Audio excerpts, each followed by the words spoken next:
മറ്റൊരു വാർത്തയിലേക്ക്. തിരുവനന്തപുരം വെൺപാലവട്ടത്ത് ദേശീയപാതയിൽ വാഹനാപകടത്തിൽ യുവതി മരിച്ചു.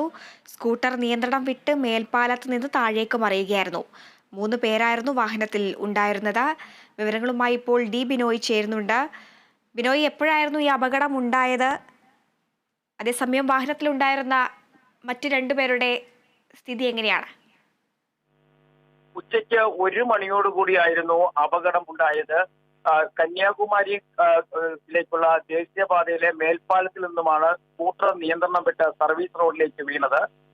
3 പേർക്കും ഗുരുതരമായി പരിക്ക് പറ്റിയിരുന്നു. ഇതിൽ സ്കൂട്ടറിന്റെ പിറകുവശത്ത് ഇത് സഞ്ചരിച്ച സിമി ആണ് മരിച്ചത്. സിമിയുടെ സഹോദരി സിമിയുടെ മകൾ ശിവന്യ, ഇവർ 2 പേരും ഇപ്പോൾ സ്വകാര്യ ആശുപത്രിയിൽ ചികിത്സയിലാണ്. അപകടം നടന്ന ഉടൻ തന്നെ ഇവരെ സമീപത്തെ സ്വകാര്യ ആശുപത്രിയിൽ എത്തിച്ചെങ്കിലും സിമിക്ക് തലയ്ക്ക് ഗുരുതരമായി പരിക്ക് പറ്റിയിരുന്നു. ഇവർ സ്കൂട്ടറിന്റെ പിറകിലിരുന്നാണ് സഞ്ചരിച്ചിരുന്നത്. വിഴിഞ്ഞം വെള്ളാർ സ്വദേശികളാണ് ഇവർ 3 പേരും. ഈ സ്ഥലത്ത് സാധാരണഗതിയിൽ അപകടം നടക്കാറില്ല. എന്തോ കാരണവശാൽ അല്ലെങ്കിൽ ഏതെങ്കിലും തരത്തിലോ വണ്ടിയുടെ സ്കൂട്ടറിന്റെ നിയന്ത്രണം പോയിട്ടാകും ഏകദേശം 15 അടിയോളം താഴ്ചയുള്ള ഈ സർവീസ് റോഡിലേക്ക് വണ്ടിയും ആളുമായി വന്ന് വീഴുകയാണ് ഉണ്ടായത്. ഈ വീഴ്ചയിലുണ്ടായ ആഘാതത്തിലാണ് സിനിക്കും തലയ്ക്ക് ഗുരുതരമായി പരിക്ക് പറ്റിയത്. കുട്ടിക്ക് സാരമായ പരിക്കുണ്ട്.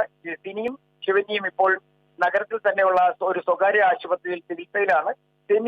ഒരു 2 മണിക്കൂർ മുമ്പാണ് സിമിയുടെ മരണവിവരം സ്ഥിരീകരിച്ചത്.